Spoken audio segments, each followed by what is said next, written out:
सच्चिदानंद सदगुरु साईनाथ महाराज की जय। ओम साई राम। मित्रों, आज का ब्लॉग आप सभी हमारे साईं परिवार के लिए विशेष लाभकारी और कल्याणकारी है, क्योंकि आज के ब्लॉग में अपने साईं परिवार के लिए बहुत ही विशेष उपाय लेकर के आए हैं।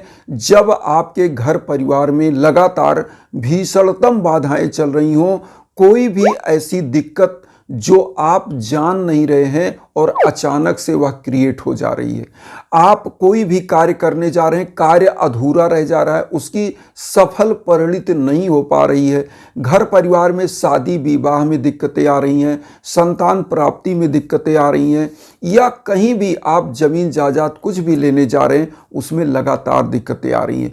तो इसमें हम आप लोगों के लिए जो आज उपाय लेकर के आए हैं, इसको करने से घर में शुभता आती है और घर का समस्त प्रकार का भीषण बाधा दूर होता है। अगर कोई नकारात्मक ऊर्जा आपके घर में, तो वह भी दूर होती है। आपको करना कैसे है, क्या लेना है, किसी भी दिन से यह पूजा आप स्टार्ट कर सकते हैं। कोई इसका वो दिन नहीं डिसाइड है, मैं आपको बता दूं, किसी भी दिन। लेकिन इस पूजा को सुबह और शाम को ही आपको करना है, चाहे सुबह करें या शाम को। कैसे करना है, क्या लेना है, आप ध्यान दीजिएगा। सबसे पहले कभी भी पूजा करने जाएं तो एक लोटे में जल लेकर के जाएं, एक दीप लेके जाएं। अगर गुरुवार को दीप जलाते हैं तो घी का दीप जलाएं। अदर डेज में आप चाहे तिल के तेल का या मस्टर्ड ऑयल, जिसको सरसों का तेल कहते हैं, उसका दीप जला सकते हैं। तो आपको कैसे करना है, ध्यान दीजिएगा।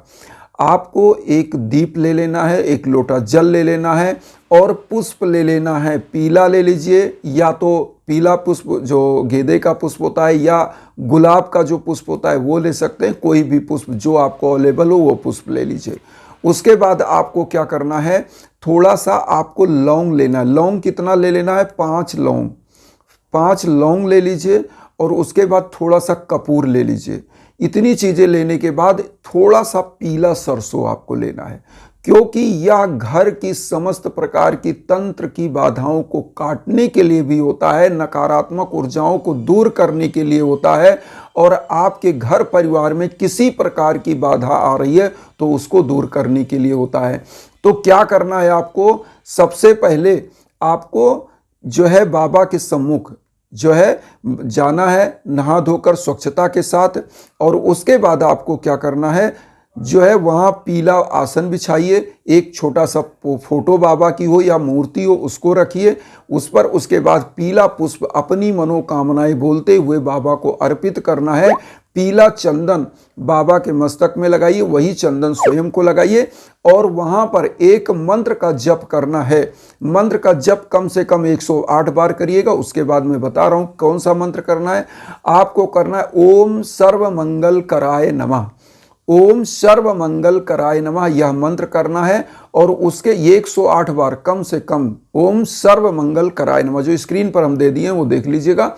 उसके बाद आपको क्या करना है, सबसे पहले कपूर को एक पात्र में रख करके प्रज्वलित कर देना है। और उसके बाद आपके घर परिवार में जो भी दिक्कतें हैं, जब 5 लौंग आप चढ़ाइए तो आप 5 लौंग ले लीजिए। मन में अपने उस संकल्प को बोलिए, जो भी घर में दिक्कत चली, भीषण बाधाएं चल रही है, या किसी की शादी विवाह नहीं हो रहा है, किसी का दुर्भाग्य चल रहा है, किसी के बिजनेस में घाटा चल रहा है, तो ऐसे समयों में आपको क्या करना है, वह चीज़ बोल देना है। और बोल करके जो आपने कपूर प्रज्वलित किया है, उसी जलते हुए कपूर में इस लौंग को डाल देना है। जो पात्र में ही प्रज्वलित, चाहे मिट्टी का पात्र ले लीजिए चाहे स्टील का। वैसे तो जो हमारे उसमें लिखा हुआ है पूजा विधि, इसमें चांदी का पात्र लिखा है, लेकिन मैं इसलिए नहीं कहता, चांदी का पात्र सबके पास अवेलेबल नहीं होता कि चांदी का पात्र वह जलाएं, तो उसमें जलाएं चांदी के पात्र में।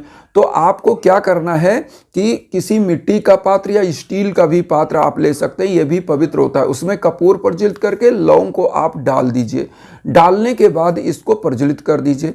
प्रज्वलित करके बाबा की इसी से बाबा को इस आरती के रूप में इसको दिखाएं, और जब तक जल रहा है जलने दें।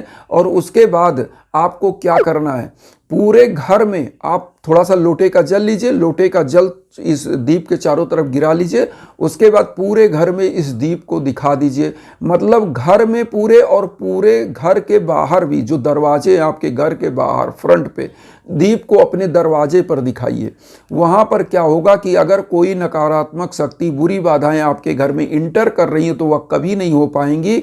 और उसके बाद इस दीप को लाइए, बाबा के सम्मुख ही प्रतिस्थापित कर दीजिए। वहाँ स्थापित करने के बाद आपको करना क्या है, सबसे पहले एक काम आप ध्यान दीजिएगा कि बाबा के सम्मुख आपको बैठ जाना है। आपने जो मंत्र जप किया वो तो किया ही किया, इसके बाद आपको बाबा की एक साईं चालीसा होती है, साईं चालीसा को कम से कम एक बार, अधिकतम आप जितना पढ़ सकें उतना जरूरी है, लेकिन एक बार जरूर पढ़िएगा साईं चालीसा। अगर किसी के पास साईं चालीसा नहीं है तो हमारे इंस्टाग्राम का हम लिंक भी देते हैं, उस पर आइए, हम आपको इंस्टाग्राम पर ही जो है लिख करके दे देंगे साईं चालीसा, उसको आप पढ़ सकते हैं। अगर आपको एक चीज़ और बताएं, साईं चालीसा पढ़ने से क्या होता है, बाबा का एक प्रकार से वह पॉजिटिव चीज़ है, उसको पढ़ने से आपके अंदर एक विश्वास आती है।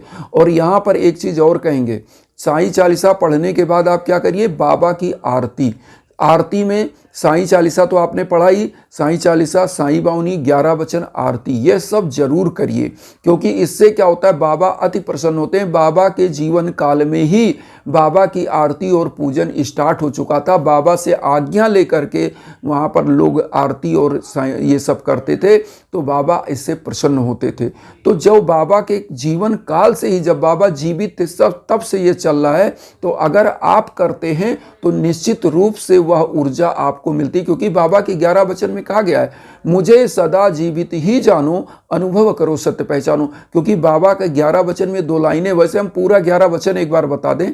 जैसे लिखा है, जो शिरडी में आएगा आपद दूर भगाएगा, चढ़े समाधि की सीढ़ी पर, पैर तले दुख की पीढ़ी पर, त्याग शरीर चला जाऊंगा, भक्त हेतु दौड़ा आऊंगा, मन में रखना दृढ़ विश्वास, करे समाधि पूरी आस, मुझे सदा जीवित ही जानो, अनुभव करो सत्य पहचानो, मेरी शरण आखाली जाए हो तो कोई मुझे बताए, जैसा भाव रहा जिस जन का वैसा रूप हुआ मेरे मन का, भार तुम्हारा मुझ पर होगा, वचन न मेरा झूठा होगा, असहायता लो भरपूर, जो मांगा वह नहीं है दूर, मुझ में लीन वचन मन काया, उसका ऋण ना कभी चुकाया, धन्य धन्य वह भक्त अनन्य, मेरी शरण तज लेना नन।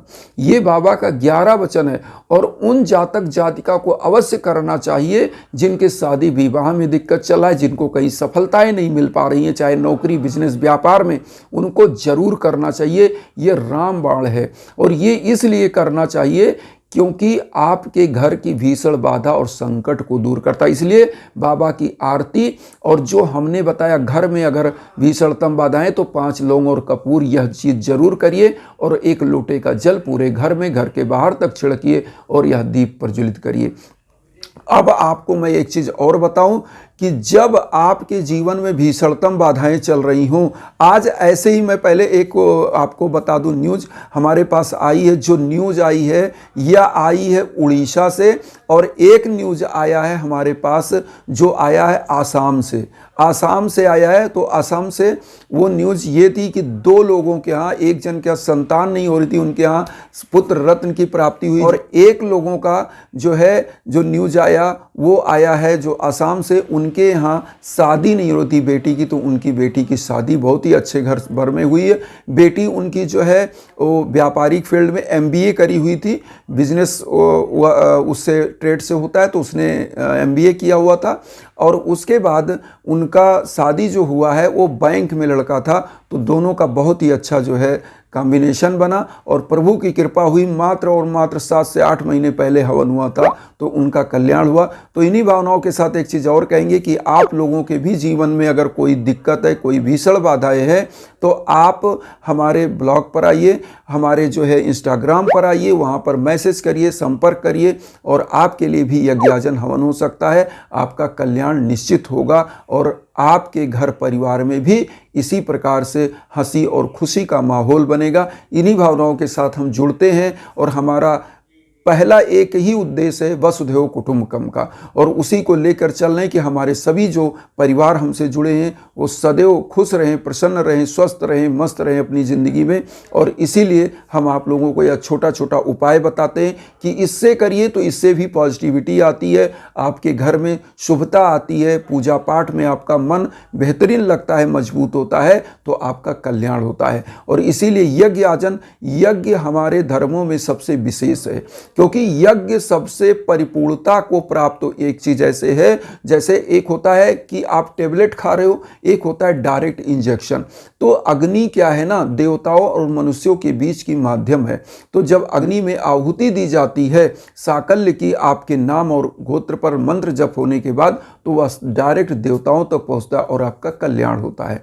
तो इन्हीं भावनाओं के साथ एक चीज कहेंगे कि आप लोग इंस्टाग्राम पर आइए, वहां संपर्क करिए, और आप लोग भी चैनल को सब्सक्राइब करके जुड़िए, उन साईं भक्तों तक जरूर शेयर करिए जो किन्हीं कारणों से कष्ट में, दुख में हो। इन्हीं भावना के साथ ओम साईं राम।